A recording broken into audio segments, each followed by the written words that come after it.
Hello everybody, welcome to the channel. I'm glad you're here today. And the big question is, did you know that Medicare is a non-traditional tax? Yes, non-traditional tax is what I consider having to pay for Medicare. Now, don't get me wrong, Medicare is what a lot of people depend upon to pay their medical expenses as they get older. I am about to go into that phase of my life as well. So this is one of the reasons why I'm making this video today, is because it, unknown to me until now, I would consider a large part of the cost of Medicare per individual to be a non-traditional tax. Now, I've got on my computer screen here next to me, I've got some information pulled up from the Medicare website, and the reason being is because I want to give you some factual information as to the costs, and likewise for you to better understand what, depending on the phase of life that you might be in, that you might want to consider. Now, if you're 20, 30 years old, it's so far out in the future, who knows what Medicare is going to cost at the time that you might need it.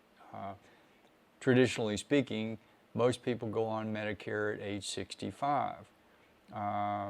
If you sign up for Social Security at age 62, then you've got a little bit of a gap there because typically people sign up for Medicare at age 65, not age 62, when you're eligible first to be able to take on or to receive your Social Security benefits, albeit at a much reduced amount versus what you would get if you waited until what is the normal retirement age for Social Security benefits, which is approximately age 67, depending on your year of birth. If you wanted to delay a few more years, then obviously you're going to get a substantial bump in Social Security benefits at age 70 versus what you would get at the normal retirement age of 67, and particularly at the earliest age of age 62. By the way, if this is your first time here to the channel, my name is Chris. I'm happy to have you here. Hope that you'll find some information that's useful for this, particularly if you're getting, again, towards that Medicare age as I am here in the United States. If you are not a U.S. citizen and are considering being one, this could be an eye-opener for you, because at the time that you have to sign up for Medicare, the prices can be substantially different. And again, that's the reason for today's video. So let's jump on into this, and let's talk a little bit about Medicare and what its purpose is. I am going to be reading some of the information directly from the Medicare website, again, because I want to give you factual information, and then you can go and you can do some research on your own. Obviously, you don't want to just take advice from some guy on YouTube, and that would be me, just some guy on YouTube. But let's talk about that. So first off, the big thing about Medicare for most people is with Medicare Part A, which is focused on hospitalization. So if you got to go to the hospital and spend the night, most people are not going to have to pay for Medicare Part A unless you make just Elon Musk type of income per year, I'm assuming. Part B, however, is a little bit of a different animal. Most people actually, excuse me, all folks are going to pay for Part B. It's just the variance in the amount that you're going to pay. And this kind of goes back to that, in my viewpoint, this is kind of a non-traditional tax. It's incremented based on your federal income tax. And I'm going to read a little bit about, what goes into how to figure that up as well. And I do have a little bit of a glare on my glasses, so I'm going to try to turn that off. Medicare Part B covers not the hospitalization visits, but it does pay for outpatient care from your doctors, lab results, things of that nature. And you're going to find that the average person is going to pay for 2025, as of the making of this video, about $185 per month.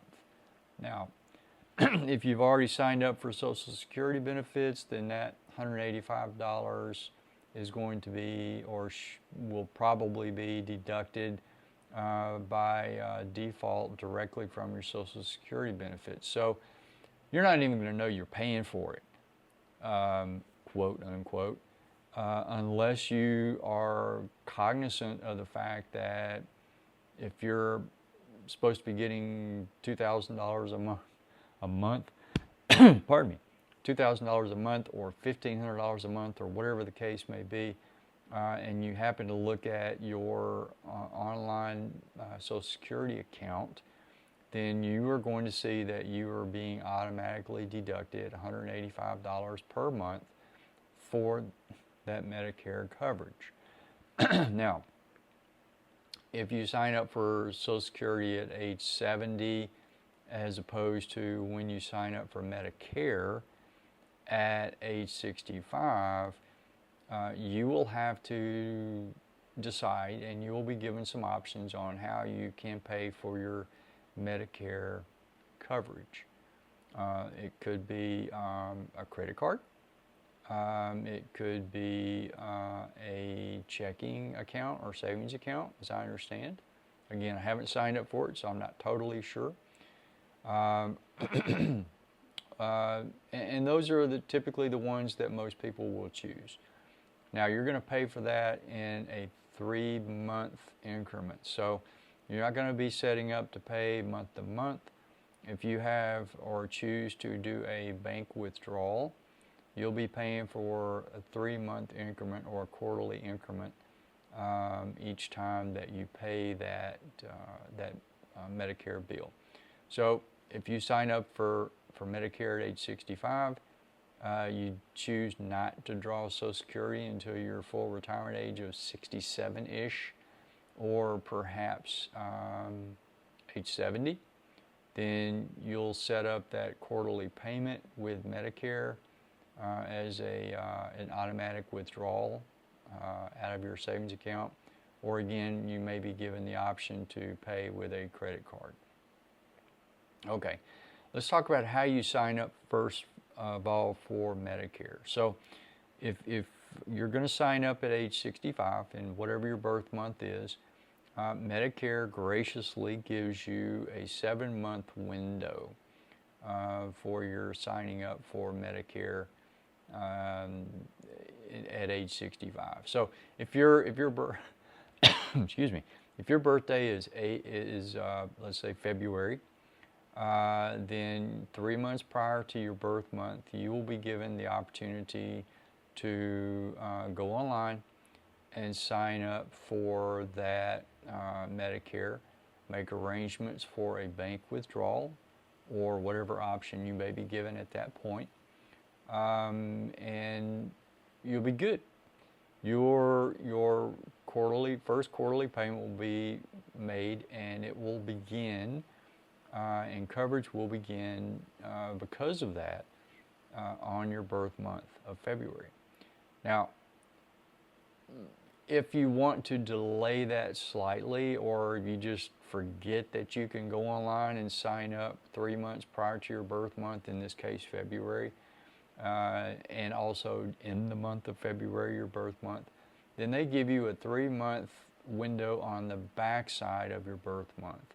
Again, this being February, second month of the year, then you could go to as long as the end of May to sign up for that. Now, your coverage will be retroactive, as will your payment. So you're not gaining anything by delaying until May. they just give you that benefit of the doubt that, you know, if you remember, you know, after your birth month that you, oh gosh, I should have signed up for Medicare and I don't want to pay a penalty, then you can do so.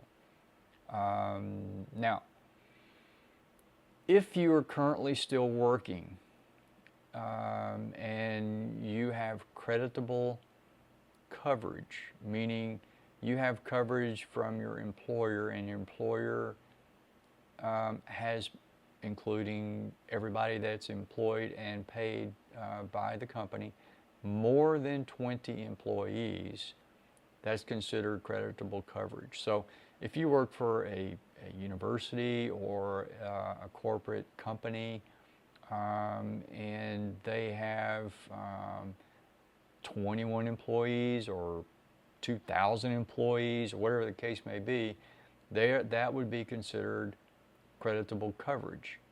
Now, if you work for a company or if you own a company and you have less than 20 employees, then that is not considered creditable coverage. If you want to avoid future penalties, you will need to sign up for Medicare Part A and Part B. If you are self-employed, you have less than 20 employees. If you want Medicare coverage or you want to avoid paying a penalty in the future for Medicare coverage, you will need to sign up for Medicare Part A and Part B. Now, let me just tell you, according to the web page, I'm going to have a little glare on my glasses here, so I apologize for that ahead of time. But let me just tell you what the Medicare web page says is not considered creditable coverage. So, let me scroll down here just a tad. Examples of non-creditable coverage for Medicare purposes include COBRA.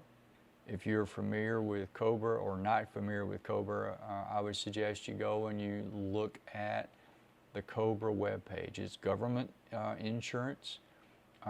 It can be very expensive, which is,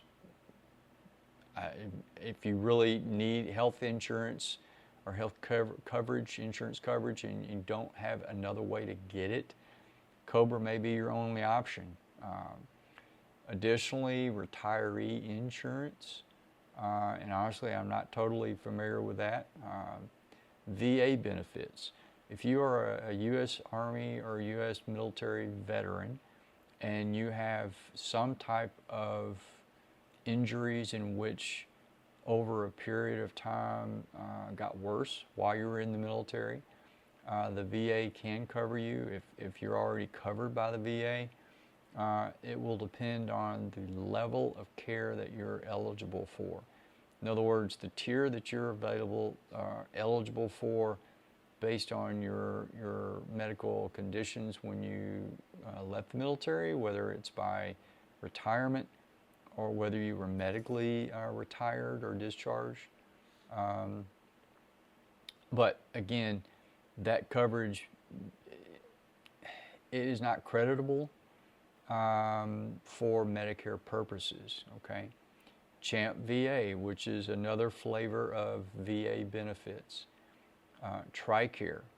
The TRICARE system, which the military, the U.S. military uses when you're on the active side of the military, as well as on the Reserve or National Guard side of the U.S. military, has various flavors of TRICARE.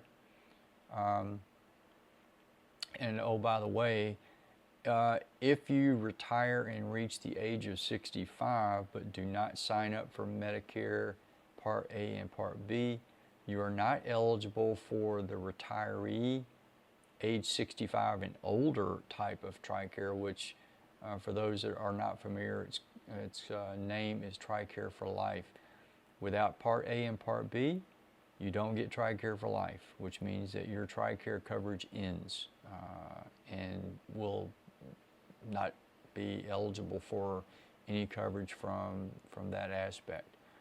The last one that they mention as an example here is the Federal Employee Health Benefits, FEHB. If you're a federal employee and you want to retire and you do so, or you are in the process of it, but you do not sign up for Medicare Part A and Part B, you are not considered to have creditable coverage for Medicare. Okay. So one bullet here states that if you have COBRA, and we talked about COBRA a moment ago, or the retiree insurance, you will need to enroll in Part A and Part B of Medicare within 8 months of starting COBRA or the retiree plan when you reach age 65. So let's go back to one caveat in regards to enrollment and avoiding late penalties for signing up. And I'll turn this back off for a moment. If you have creditable coverage, and again, that goes back to an employer that you may work for at the time that you reach the age of 65, and if you continue that coverage for that employer that has 20 or more employees, and we talked about examples for that a moment ago, then you don't have to sign up for Medicare Part A or Part B. But if or at the point where you no longer work for that employer and you don't switch to another employer that has 20 or more employees, you have an 8-month time frame in which to go and sign up for Medicare Part A and Part B without paying a penalty. Now, you will be given or should be provided documentation from that employer at the time that you leave their employment so that you can take that to your local Medicare or Social Security office and you can enroll yourself in Part A and Part B without paying that penalty. Now that penalty is 10% per year. So if you sign up for Medicare Part A and Part B and you delay doing so for a year and you are not considered having had creditable coverage, then they are going to charge you a 10% penalty for Part B for that year. If you delay it by 2 years, it's going to be 20% because they're going to charge you 10% for each year. So as you can see, the longer you delay, the more they're going to penalize you for not having signed up. Now, if you wait just a really, really long time and then just decide to sign up, whether it's 5 or 10 or 20 years or whatever the case may be, you can see where this is going, right? It's going to be a pretty substantial cost. And if you don't intend to ever have it, that's a personal choice. That's not something that I can advise you on or anybody else can advise you on. If you're an individual that is looking to move out of the United States, for example, and never come back, you can make that choice, but you have to understand that if you come back and need coverage or want to sign up for coverage, you're going to pay that penalty. It doesn't matter that you lived in Mexico for the last 10 years. They're still going to charge you 100% penalty for signing up because you were out of the country for 10 years. Okay. Now, gosh, it just gets to be so darn expensive. Let's just put up with a little glare here. I'm going to turn this back on. But I want to read you a little bit off the Medicare webpage, the chart that they've got up on the cost of coverage, okay? Now, understand too that, let me turn this back off for a moment. Understand too that your costs for Medicare Part A, and I'm focusing on Part B, the cost for Part B is based on your modified adjusted gross federal income. So if you're single, there is a certain amount of money or a range of dollars in which you can have income from all sources that will have an impact on how much you pay for Part B. Same thing if you're married, filing a joint federal income tax. There is a range of dollars of income, and if you choose to file separately and you're married, likewise, there will be a range of income in which you will be able to pay whatever they say that you're going to pay, okay? So, and it goes back 2 years. So, if you're retiring in 2025 and taking Medicare, then they are going to base how much you're paying on your federal income taxes from 2023. So they're going back 2 years, which means what? For 2026, they're going to look at your federal income taxes for 2024. Okay, you see where this is going? So they're going to go back and do a 2-year look. Now they're not going to take 2 years and average it. They're going back to 2 years past, seeing what that was, and then they're going to charge you your Part B amount based on that. So, in other words, what I'm saying is, if your income is X dollars for 2023, for 2025, you're going to pay X dollars. In 2026, they're going to go back and look at 2024's federal income taxes that you filed. Hopefully you filed them. And if your income went up, then you can expect to pay more for your Medicare Part B coverage for 2026. If in 2026 your federal income taxes for 2024 show that you had a reduction in your income tax, or the income that you made for the 2024 income tax year, then you could expect to pay less. Now, it behooves you to make sure that they are looking at the income tax properly, number one, and number two, that they are charging you the proper amount. If they are not, you can call them and you can do a request for review, and then if they see appropriately that you made less in the following year or the past year, for that year that they're looking at, then you can get that adjusted, okay? If you don't look at it and it's messed up, they're not going to go back and repay you that money 2 years, 3 years, 4 years, or 5 years from now. They're just not. They're not going to do that, because they're going to go, you know what, you should have told us 3 years ago that we charged you too much. Now it's just too late, okay? So let me look at that. I'll turn the screen back on. And I want to just tell you what the income brackets are so that you're aware. Again, a non-traditional tax, in my viewpoint, you may not know or think that way, and you may not care, okay? But, yeah. Anyway, Part B premiums by income based on the 2023 federal income taxes, okay? So if you filed your federal income tax being a single individual and you had a modified adjusted gross income of $106,000 or less, then your monthly payment for Part B is going to be $185. Now, if you made from $106,000 up to $133,000, then you're going to pay $259. Okay, but wait, it gets better. If you made from $133,000 to up to $167,000, you're going to pay $370 a month for just Part B. And it goes up from there.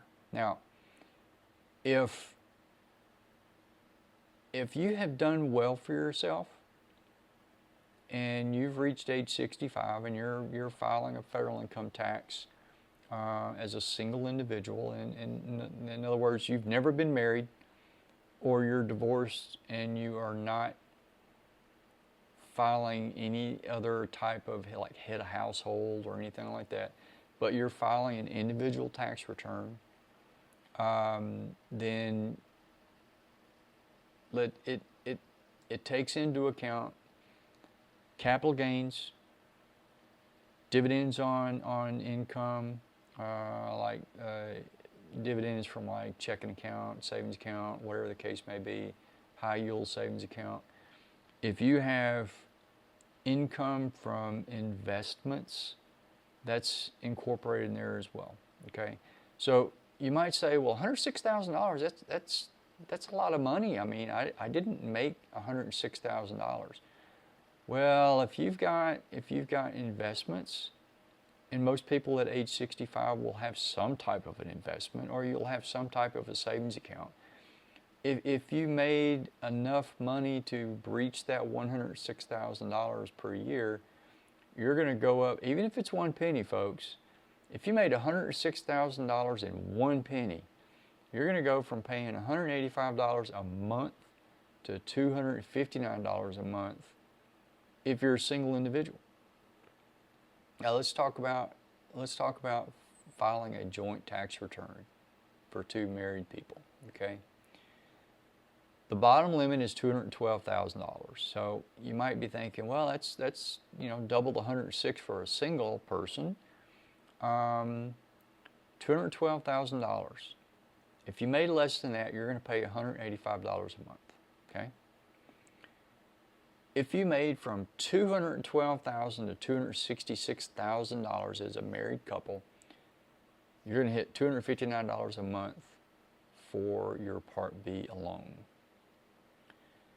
If you made from $266,000 to $334,000, your monthly premium goes from $259 a month to $370 per month.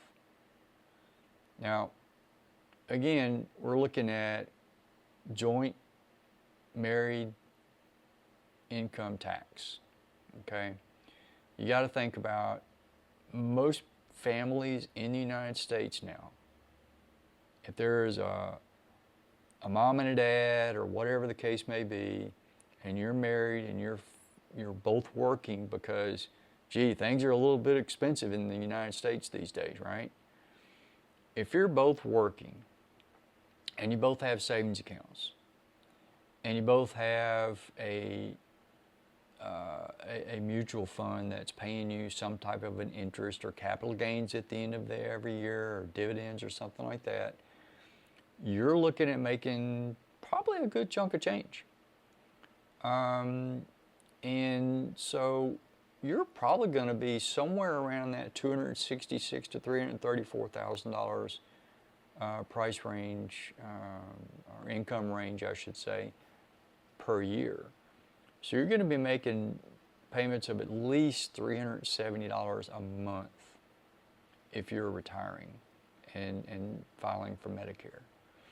Now, if you and your spouse happen to be approximately the same age, let's say within a few months or 6 months or something like that, then that first 12 months when you're both retired, you're going to be both paying $370 per month. Okay? So while they're looking at a combination of your incomes from your federal income taxes, they are charging you as an individual. So that means you're going to pay $370 per month. Your spouse is going to pay $370 a month. So you're looking at $740 per month for Medicare Part B by itself. Now, again, most people don't pay for Part A. If you've got a substantial amount of income per year that's shown on your federal income taxes, that from all sources that they consider creditable towards your federal income tax.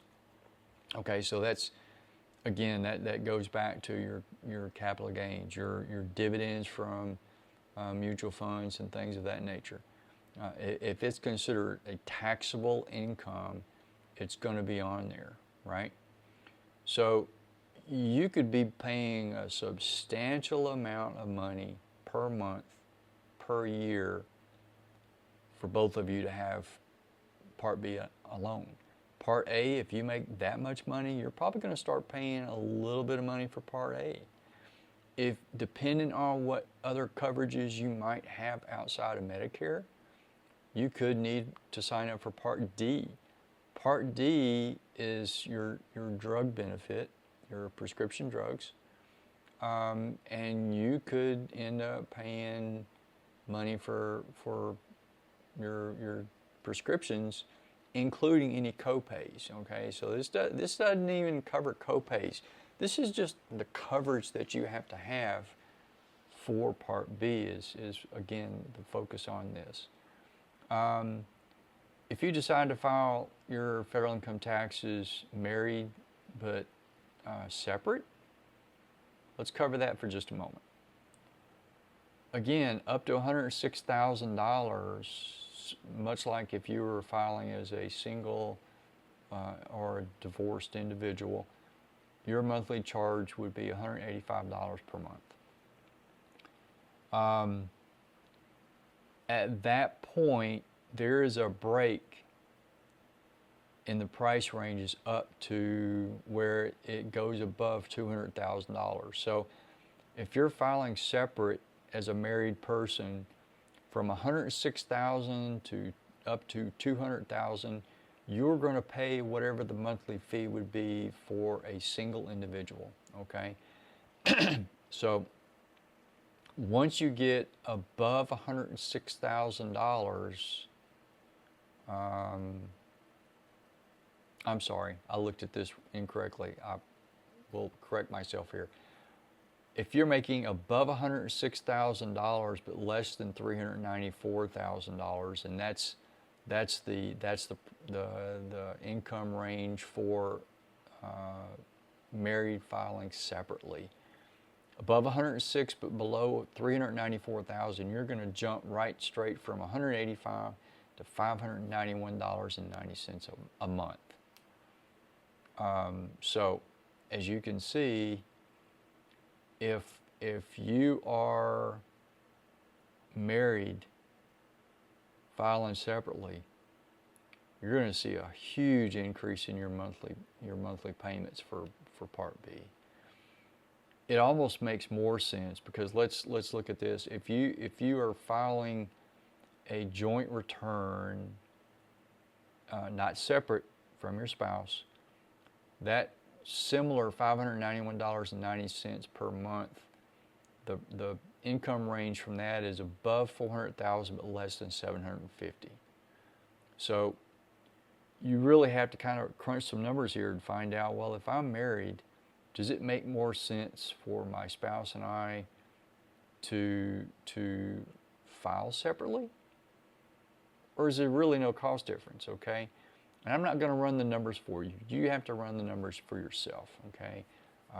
None of this is tax advice. None of this is financial advice. I'm just bringing up the point that, to me and a lot of other folks, this seems to be a non-traditional tax that we are being charged for being efficient at our jobs, efficient at savings and investing. And to me, it just seems like it's a means test, which means testing has been around for a long time in conversations, 30, 40, 50 years, if not even longer, that if you make more income, you should pay more towards whatever it is that you're purchasing, right? Well, to me, this is like saying, well, you make more money in income, so you should pay $10 for a dozen eggs, as opposed to the person behind you that doesn't make as much, so they should only be charged $2 for a dozen instead of $10 a dozen. Kind of the same principle, wouldn't you think? I mean, okay, Don't get me wrong here. I don't mind paying my fair share, but this just seems to be a little bit beyond that. And if you think the same way, then okay. If you don't think that way, I mean, put your comments in the comment section. Let me, as well as anybody else that views the video, know what your thoughts are. And you know, everybody's you're fine to have your own opinion, your own thoughts. I mean, that's the reason for being a human, right? No one is the same. No one thinks necessarily the same either. So looking at my notes, I mean, this is kind of what I really wanted to bring up in today's video. Go and do some research on your own. I mean, the last thing I would want anyone to do is not know what this is, not have done any research or done any reading whatsoever, and you go and you sign up for Medicare as soon as you're eligible at age 65, and you get what, $600 or $800 a month bill. You know, the first time that you look at your Social Security statement, you go, heck, what did that money go to? And you realize, well, gee, that's for my Medicare, and they're taking it out of my Social Security. Well, you know, I mean, you're gonna probably be a little bit, you know, disturbed. It would be a good word, to find out that you're paying so much for Medicare, and didn't even know that that was going to be the cost that you were going to be, you know, footing the bill for, right? So look at it this way. If you don't do the research up front, you could be in for some pretty substantial eyebrow raising when you find out how much you're going to pay for Medicare. If you are married, and between you and your wife or your spouse or whatever, you have done well for yourself, you've set aside a good chunk of change, you've got some investments that have done very well, maybe you have some rental properties and you're renting them out and you're doing extremely well on that, or you're involved in Airbnb or Turo or some other money-making endeavor, or you're an entrepreneur and have done well in running your online business. If you're showing a substantial income, you're going to pay a substantial amount of money for, in this case, Part B of Medicare. And again, they go back and they look 2 years in the past to find out what they're going to charge you each year. Can you avoid any of this? Yeah, you can just not sign up. But understand that you're taking on a pretty substantial burden if you have to go to the hospital. And while you might be in good condition health-wise today or 5 years from now, what's going to be like in 10 years from now or 20 years from now? Because remember, Medicare is for life after you hit 65 in the United States. And if you delay signing up, you're just going to pay that penalty.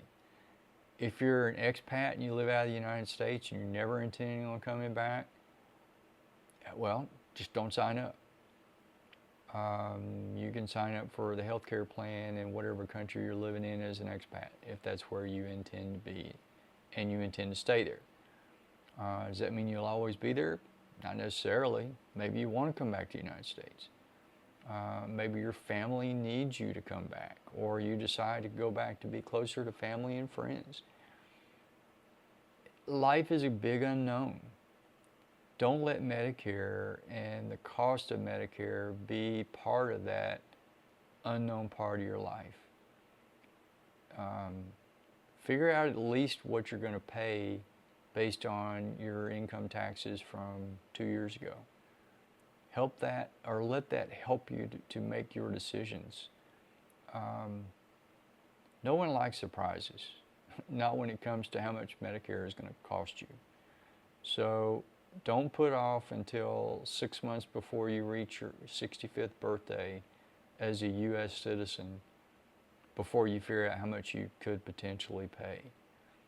And if you're looking to become a U.S. citizen, know how much that's going to cost you at the age of 65. You might decide you don't want to be a U.S. citizen. Maybe you just want to go back to your country of origin, wherever that may be. I'm pretty sure that your healthcare costs are going to be much less wherever that is in the world. And it doesn't really matter where it is in the world. The U.S. has an extremely costly health system. But that's a burden that if you want to be a U.S. citizen or you want to stay a U.S. citizen, you have to do. So again, not tax advice here, not financial advice, just human advice. Go and look and see what you're going to get charged if you choose to go down that path. So, all right, folks, I'd love to see your comments in the comment section. Like and subscribe if you will.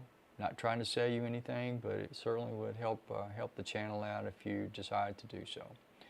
And until the next time, I hope you have a great day. Thanks. Bye.